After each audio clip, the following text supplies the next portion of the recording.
Hello, everybody. It's me, Hannah, with Team Solo. Thank you so much for joining the Debt Hotline tonight. We're very excited about tonight's topic, which is all about debt settlement. We actually have a very special guest joining tonight. He is a lawyer, and we're going to be holding a live Q&A.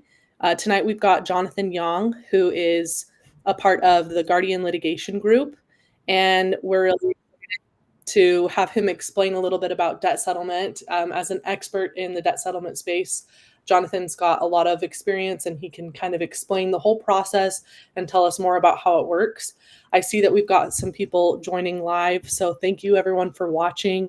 And please go ahead and start submitting your questions in the live chat here, and we'll get to those here in just a moment.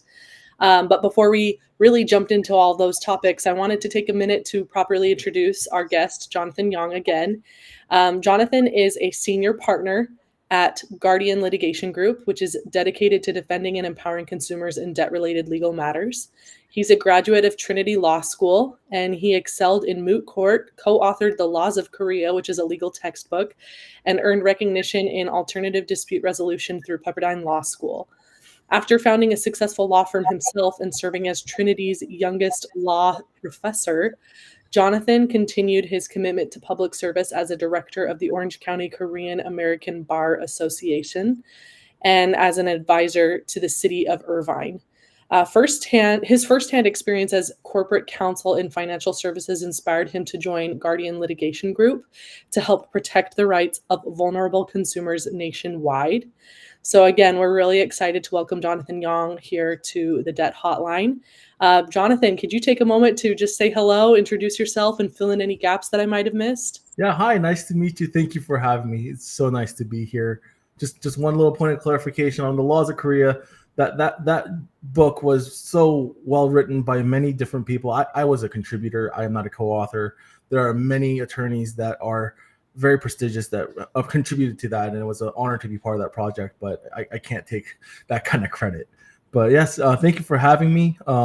Happy to talk to everyone here. And as a disclaimer, one of those attorney disclaimers that we all like to do, everything I say here is not legal advice. It's for educational purposes. If you have specific circumstances and need legal counsel, you should hire an attorney that is licensed within your state that is able to help you on a case-by-case basis.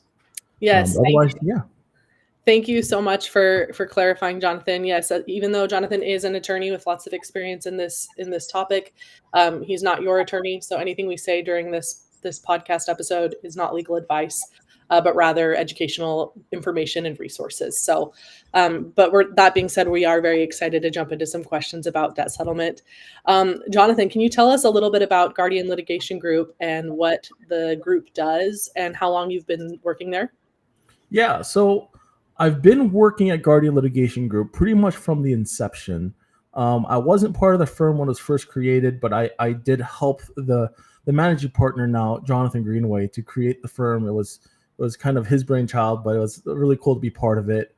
And what we do at the core is we defend consumers that have, for some reason or another, breached their contract with their creditors to pay their ongoing debt obligations.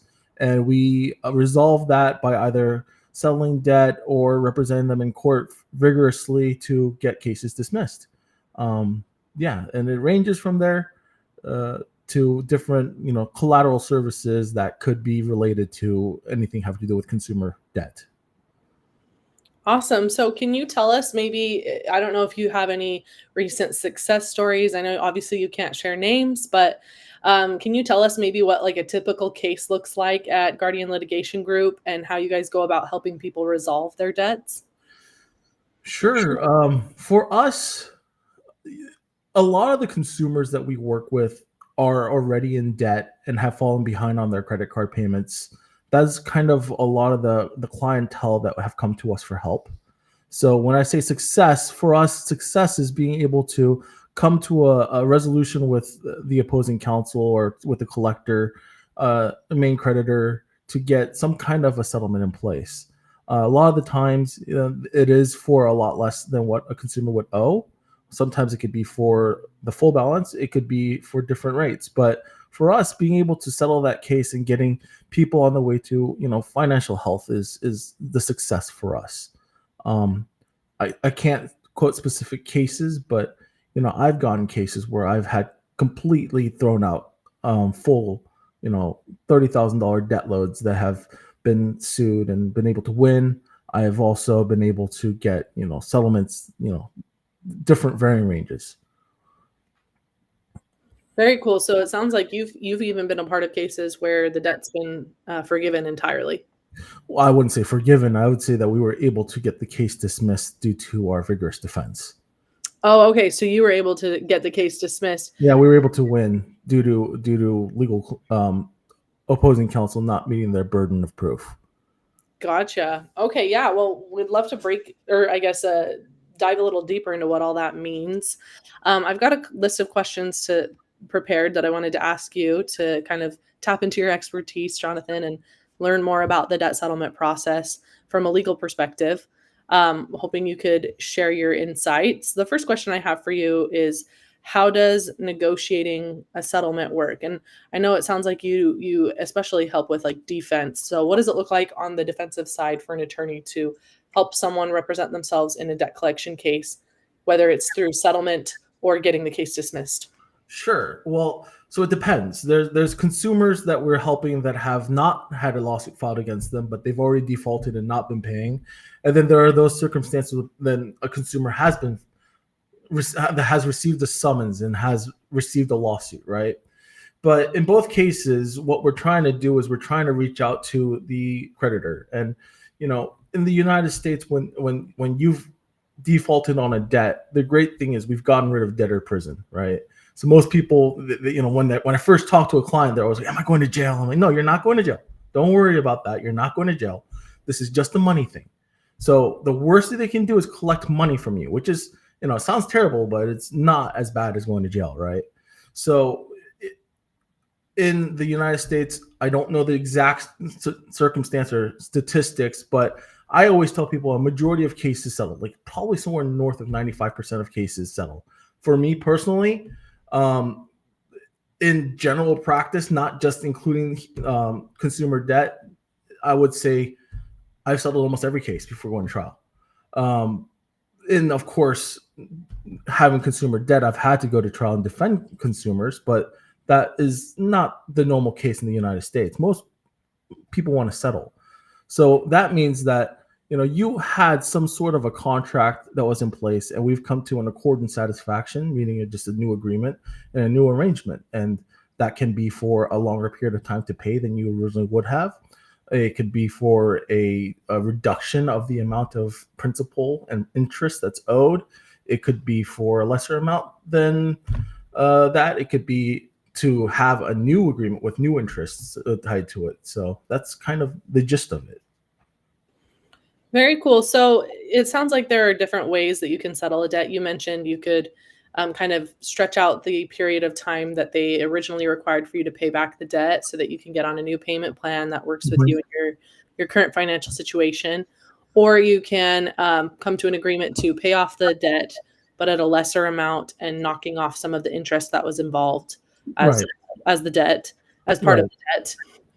But yeah, so settlement might look a little bit different depending on your case and your financial situation, the hardship Right. you're facing, et cetera, right? Yeah, it depends because you could be talking to different people. If the lawsuit's been filed, we're generally talking to attorneys, and they also have law firms with their own specialized department of people that are speaking about collection efforts, right? Or if it's a collector, they have a different format and different script and different obligations they have to follow. Or it could be the original creditor. Original creditor being like those big banks that the Bank of Americas, the Citibanks, etc. They also have their own processes and different phone lines to call in and speak to. So it really depends where on that stage of debt it is. We use the word charge off, right? Has a debt been considered charged off? Because there's different procedures and different, offers that creditors will take at that time. So it changes depending upon what stage it's in. Yeah, so there are obviously so many factors that will play into what kind of a settlement you can land on.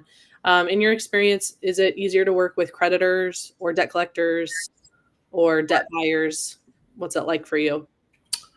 You know, it's I can't really say that depending upon what category that you threw out, it changes. I would say that certain partners are better than others. And I call them, creditors, right? But not all creditors are the same. Some people have different kinds of collateral behind it. Is it tied to a car? Is it tied to a house? Everyone's different, so it's really hard to answer that question as a generalization. Gotcha. Okay. Well, with that being said, I think it'd be good to take some time to jump into some questions that we have submitted here on the Debt Hotline. We have some questions that were submitted earlier this week, but we also have some that have been submitted during the live chat for all of our live viewers. So we're going to jump right into those questions. And for anyone watching live, please feel free to drop your questions in the chat. We're excited to get to those. And we're going to go ahead and kick off with a question from Gilmarie in Florida. And let me go ahead and pull that up on the screen, actually. Oh, you know what? I just realized I think it's a little bit of a long question to pull up on the screen. So I'll just go ahead and read it. So Gilmarie in Florida says, I have a debt in collections that I've been paying since 2002. The fees are so high from the beginning. After paying thousands, I asked them to consider it paid off. If I paid them $4,500, they said that they would. Paying this debt means a turnaround in my life. It will clean my record and I'll be able to change my life. I've made mistakes years ago and now I've fully recovered and I'm starting my bachelor's in social work this August. I graduate in 2027 and will continue to get my master's, and final goal is to be a licensed clinical social worker and help those in need. But if I don't pay this long, dragging debt, it will prevent me from doing my internship or getting hired at a good agency. Is there any advice that you can give me for turning my future around?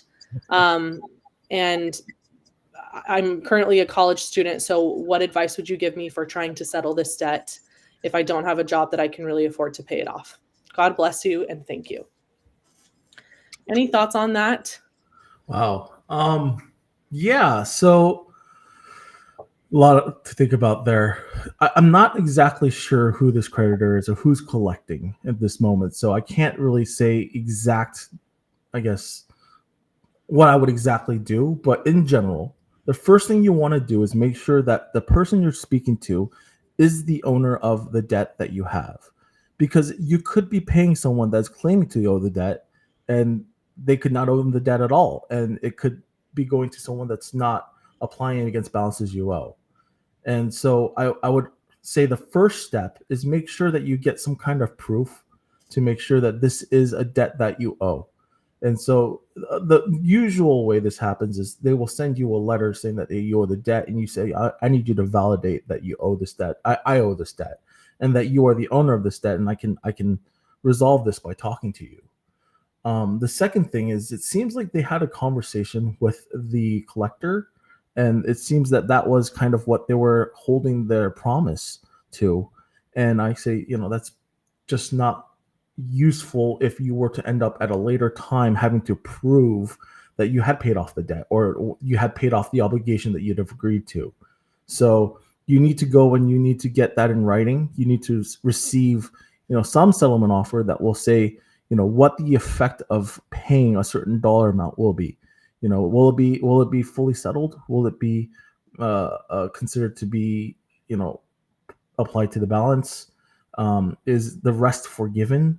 Are you going to be receiving a notice later saying that you've got a tax obligation because you have settled this debt? You just really want to know what you've agreed to, how you're paying it, and when you have to pay it by, so that you know exactly how you can get out of debt. And the other thing is, I would argue that you should always try to push for the best deal possible. And if it is a collector, and if they don't own the debt, they have to go to the original owner of the debt and speak to them about what they are offering. So you can ask for something that is better than what they might have offered, and say, please communicate this to your client and let me know if they can accept this, because I am in a financial hardship. And most people that are in a financial hardship nowadays, they didn't go out and buy Louis Vuitton bags, right? Everyone's having a hard time. And I think a lot of the creditors understand this and they're sympathetic to it. Yeah, and I agree with that statement. Like most creditors and debt collectors are willing to work with you. They can be sympathetic, especially if you really are working hard to turn your life around and get back on track with your finances. So I think the key is to just communicate. Don't be afraid to communicate. If you're in the middle of a legal battle, you've got resources like Guardian Litigation Group. It's a good law firm that can help you get representation and fight the case if that's what you think is going to be best for your particular case. Or if you can't afford to hire an attorney, you can use solo and respond to the lawsuit, block that default judgment, and then buy yourself some time to negotiate and try to work out a settlement before your court date and try to avoid going to court altogether. Let's see. Next question is from Jessica in Indiana. It says, I just went to court 3 weeks ago and won the motion to vacate default judgment, but I've yet to hear from LVNV funding. They did mention after I received the paperwork and looked over it that if I want to settle, to contact them. I just think it's strange that I've not gotten anything in the mail by now. LVNV has been notorious to have dates stamped on papers or postage, but not receiving anything for months. I'm concerned about that. What should I do? Okay, well, congratulations, number one. That's a lot, and not a lot of people can do that. So great job. The next step, this is one of those questions where I have a hard time answering also because I just don't know the particulars, right? But the next step in the case in general is that you have to respond to the lawsuit now that you've got the default vacated. You're no longer in a default judgment and you have to fight the suit through. So now is the time for you to either go and obtain counsel to try to fight the case or to find other resources like SoloSuit to help you out. Yeah, and I think I would echo what you said, Jonathan. Congrats on winning the motion to vacate default judgment. So it sounds like what happened was maybe you were sued by LVNB funding, you didn't respond in time, so they won a default judgment, and then you filed a motion to vacate that judgment, which basically just means that the court will throw out that judgment and give you another chance to respond to the lawsuit and try to defend yourself. So that in and of itself is already a huge win.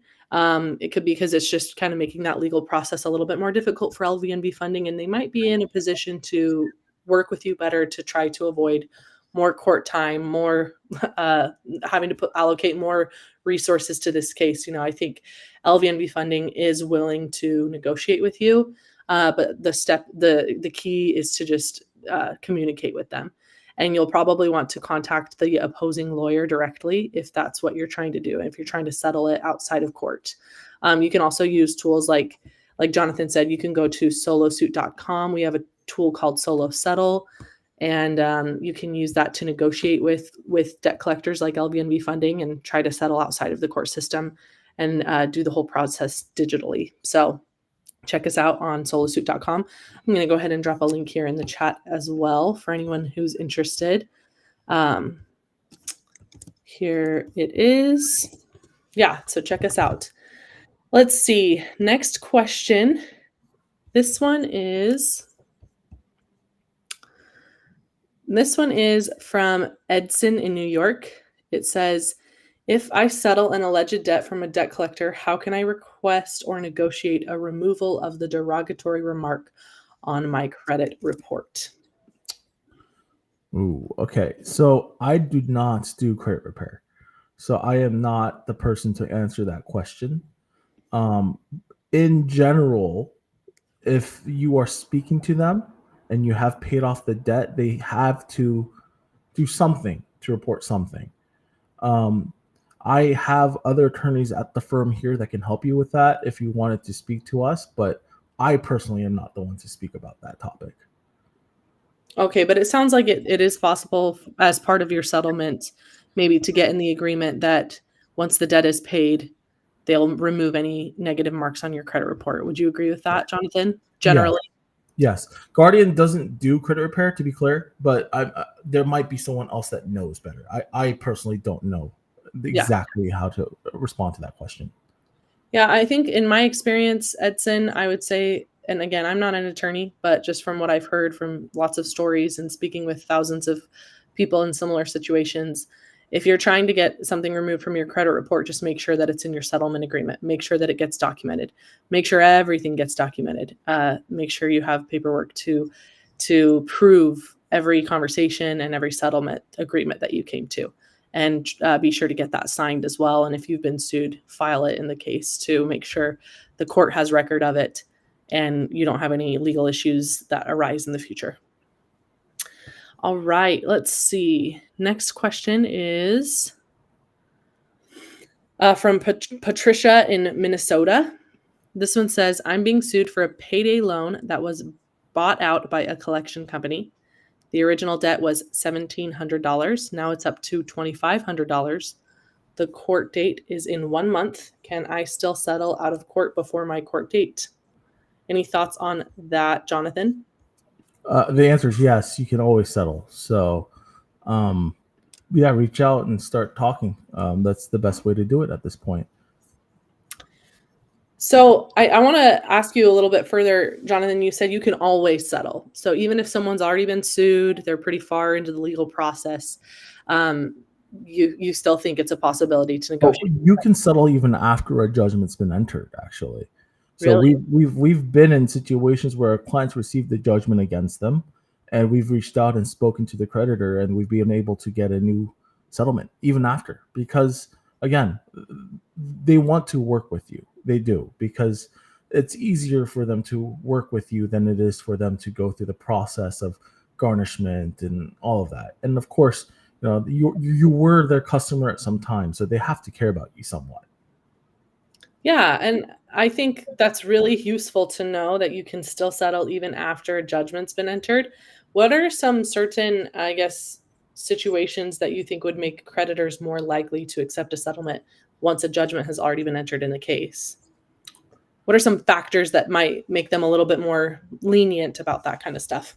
Yeah, I think it depends upon, for example, certain states have exemptions and things that make it more difficult for them to collect on a consumer, anyways. So in those states, I do believe that creditors are more inclined to settle even after a judgment. Your personal circumstances, again, that hardship. If you have a genuine hardship that's easy to prove and that is compelling, most creditors will take that into consideration.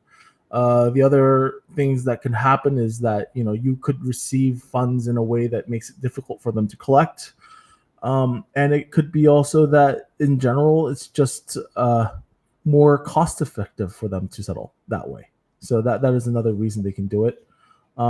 For us, they know that even though that they've won, there could be further action that we're going to do after the fact. So with us, they tend to want to talk to us and to work with us because we are attorneys and they know that it's not over at that point.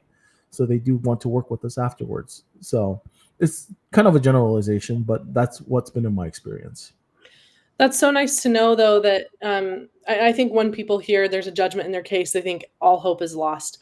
But it's nice to know that there still is a process that creditors have to go through to collect that debt after a judgment. They have to, contact your employer and try to get a wage garnishment in place, which is in and of itself kind of a lengthy and frustrating legal process. So if you can help them avoid that and offer to settle, it's really nice to know that they're still willing to work with you and open to discussing even after judgment. Yeah. Thank you so much for that insight, Jonathan. Let's see. Let's do a couple more questions from our live chat. Chris Connors says, what if my civil number wasn't on the petition? How much does this matter? I don't know what a civil number is. Is it maybe a case number? Yeah, I'm I not think that's what they 100% mean is sure. a case number. Okay.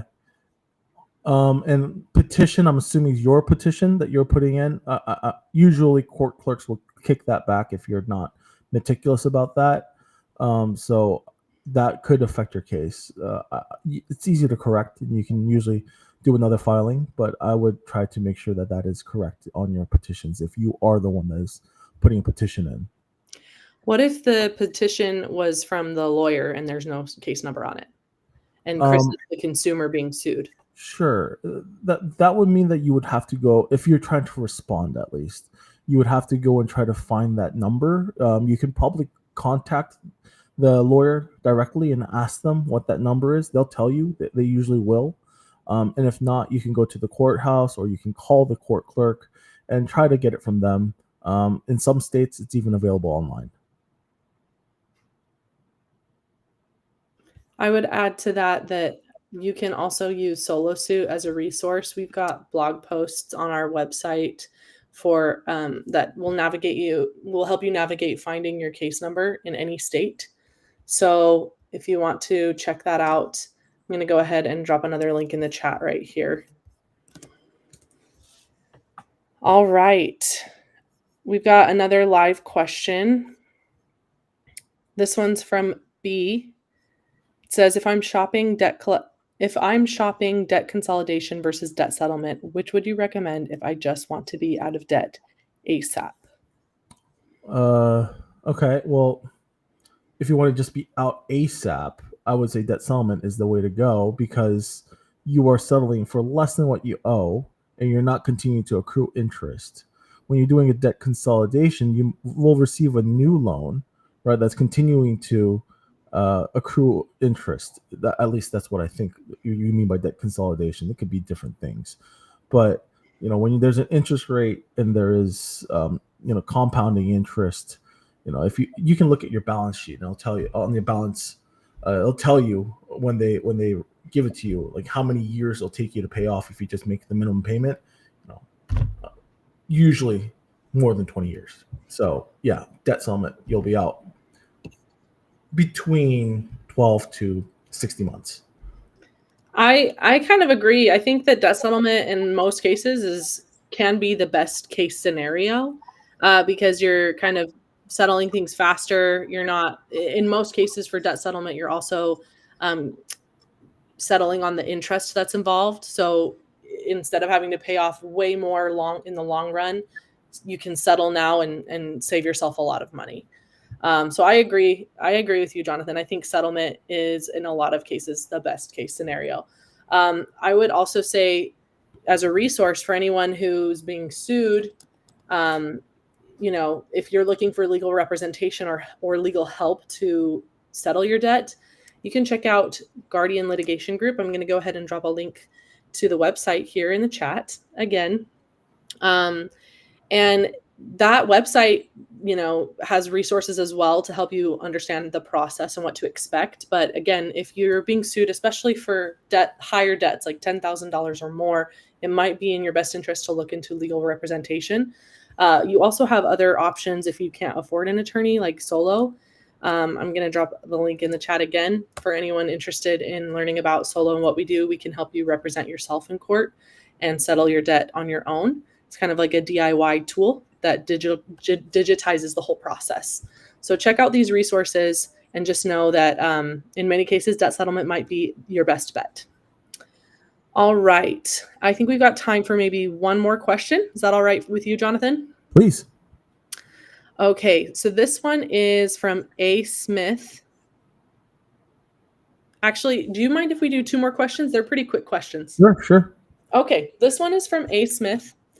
It says, what should I expect at a motion for summary judgment hearing? Okay. I'm going to answer this as the law school professor that I am. Was, not anymore. And if you could maybe also explain, what is a motion for summary judgment along with what to expect at a hearing for that? Yeah. So a motion for summary judgment is a motion hearing, right? There's been a motion that's been put that says that the plaintiff is asking, or in this case, the plaintiff, I'm assuming, is asking for there to be a judgment that's entered based upon what's already known without a trial. So they're trying to expedite this process. I don't know what the reasoning behind the summary judgment is. Usually on their motion, it will tell you, you can read it and you'll know what the grounds are for that. But at the hearing, there will be a determination of whether or not there should be a judgment based upon solely those facts that are already known and within the motion that's been placed with the court or applied with the court. The standard for a motion for summary judgment is they have to prove there is no fact in controversy that has to be proved at court. So that is the basis that you have to prove that there is, and that because of that, there still needs to be your day in court for you to fight out the suit, and that you have the right to that. So you said that the motion for summary judgment is basically saying there's no need to prove certain facts in court. What exactly does that mean? From my understanding, it just means they're saying everything we've alleged in our original complaint is true, and there's no need for us to go to court to fight it and prove it because you already have all the proof you need. Is that right? Right. Yeah, that's generally right. So, for certain circumstances, let's say, in a litigation process, there will be discovery that's already done, right? And because you didn't respond to the discovery request, so request for admissions, and they have already been deemed admitted, you are now having admitted, or maybe you responded with an admission unknowingly, right? And because of that, it's you've already admitted to enough of the elements that they have to prove for their causes of action, that they don't need to go to court to prove whether or not those particular elements are in their favor, right?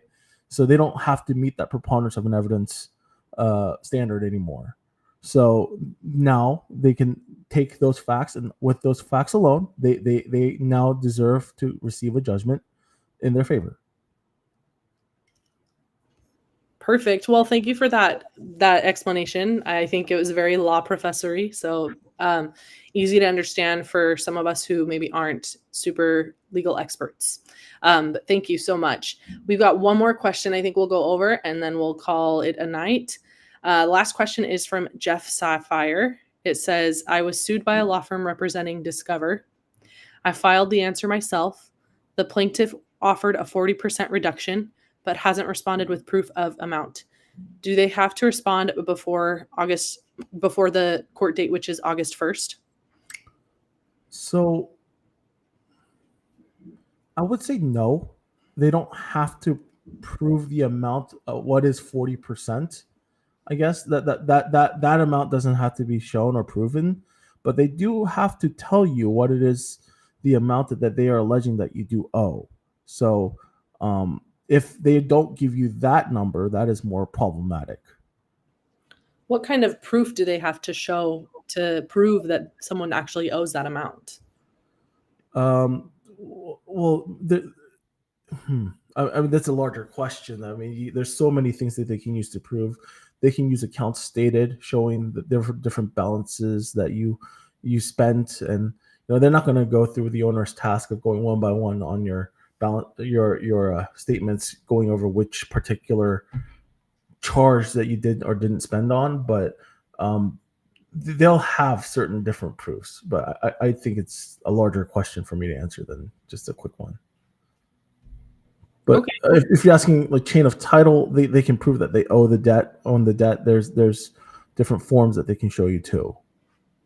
And for these debt collectors that maybe have purchased the debt, they do need to show proof of purchase, and they need to show proof of chain of title in order to prove that the debt is valid and owed, right? Right. Okay. But it sounds like in Jeff's situation, he's being sued by Discover, the creditor itself. Right. So they probably will have all the proof that they need, likely to show that you owe the debt. So that's Right. really awesome that they're willing to settle for 60%. Sounds like they reduced it by 40%. So settling at 60%, I think, is a pretty good deal. Wouldn't you say, Jonathan? Yeah, I think that's a good deal. Depending on the circumstance, I've seen it lower, but I've also seen it much higher. So not a bad deal. Yeah, hope it works out for you. Yes, as do I. Well, I think we'll go ahead and wrap things up.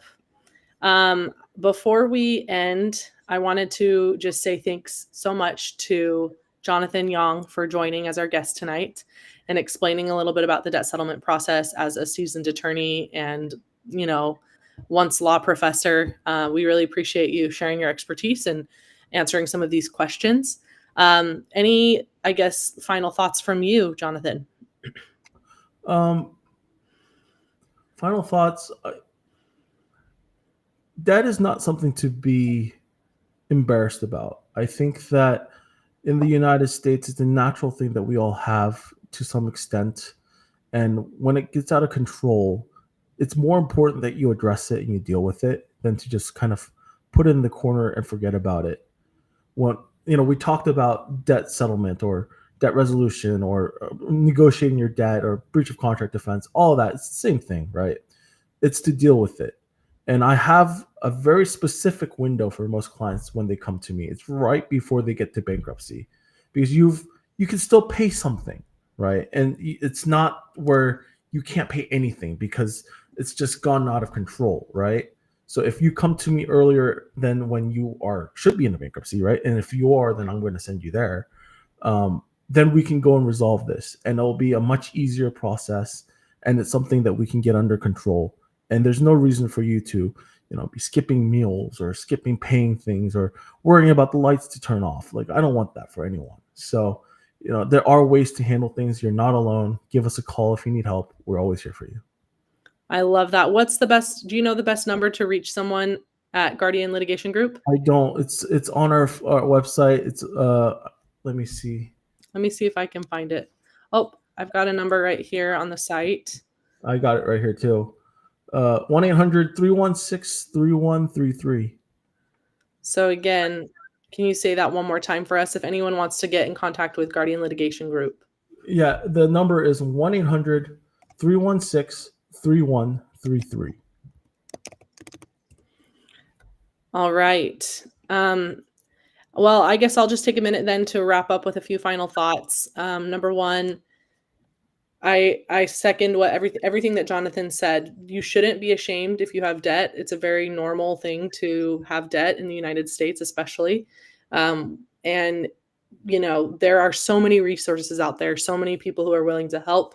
Whether you're in a legal battle or you're just receiving collections notices from the first time, there are so many ways to resolve your debts. So reach out, go to Guardian Litigation Group. If you're dealing with a big lawsuit, or if you're trying to represent yourself, head on over to solosuit.com. We can help you file and draft an answer to your lawsuit and then settle it outside of court. For anyone watching who has questions about debt and would like to get some answers or extra guidance, you can call in to the Debt Hotline at 801-613-8181. And then lastly, I just wanted to say, with it being the 4th of July here in the United States, tomorrow our Independence Day, wanted to wish everyone a happy Independence Day and say that there are ways to find freedom from debt. One of those ways, actually, we're kicking off a giveaway at Solo. It's called the Independence Day giveaway. We're trying to help somebody end their debt and pay it off and get in a better financial position.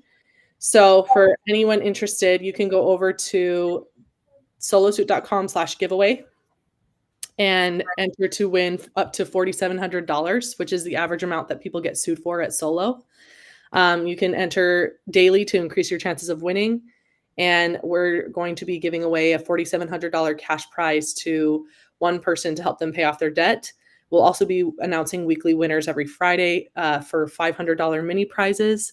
So go on there and enter and increase your chances of winning by entering daily, and celebrate this 4th of July by trying to find freedom from your debt. Solo's rooting for you. Thanks again, Jonathan, for your time. And thank you to everyone who's watching, who submitted questions. We're here for you at the Debt Hotline, and we want to help you find answers to your questions and get a resolution. So thanks again for listening and watching.